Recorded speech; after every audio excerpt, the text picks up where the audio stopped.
And if so, is it measurable?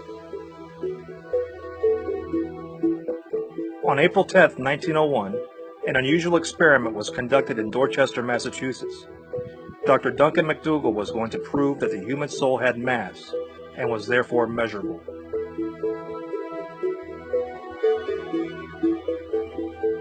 He conducted this experiment on 6 dying patients who were placed on specially made Fairbanks weight scales just prior to their deaths.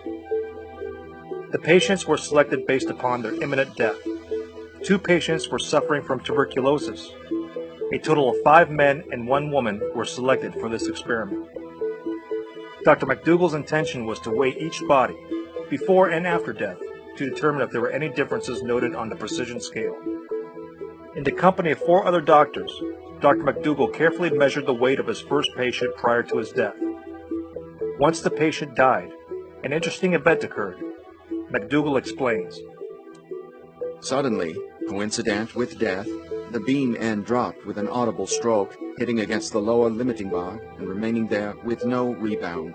The loss was ascertained to be 3/4 of an ounce. What caused this weight loss?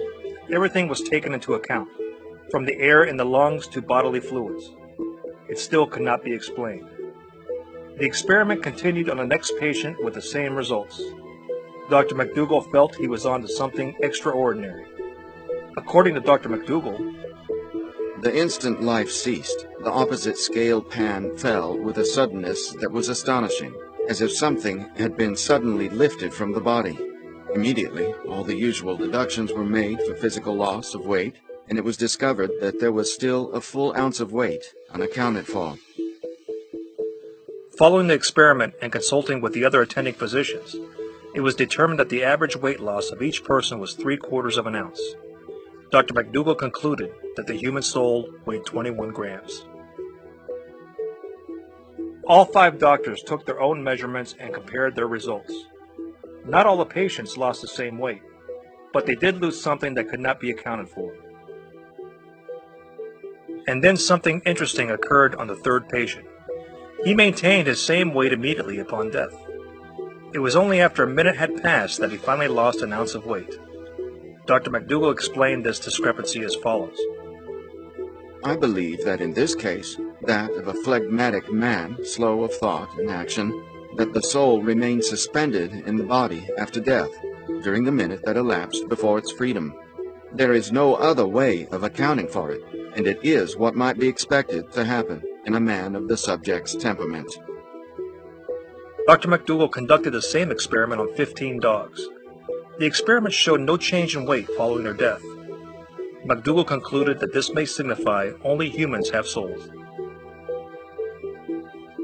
H. Lav Twining, a physics teacher at Los Angeles Polytechnic High School, attempted the same experiment on mice in 1917. His conclusion was in line with that of Dr. McDougall. There was no deviation in weight when the mice died. Dr. McDougall admitted that more research needed to be done, but following his experiments, he diverted his attention to obtaining the ability to photograph the soul as it left the human body. Unfortunately, he failed to establish any further scientific breakthroughs. Dr. Duncan McDougall passed away in 1920. No further credible experiments have been conducted to verify McDougall's claims. But doesn't it make you wonder? Do we have a soul which can be measured?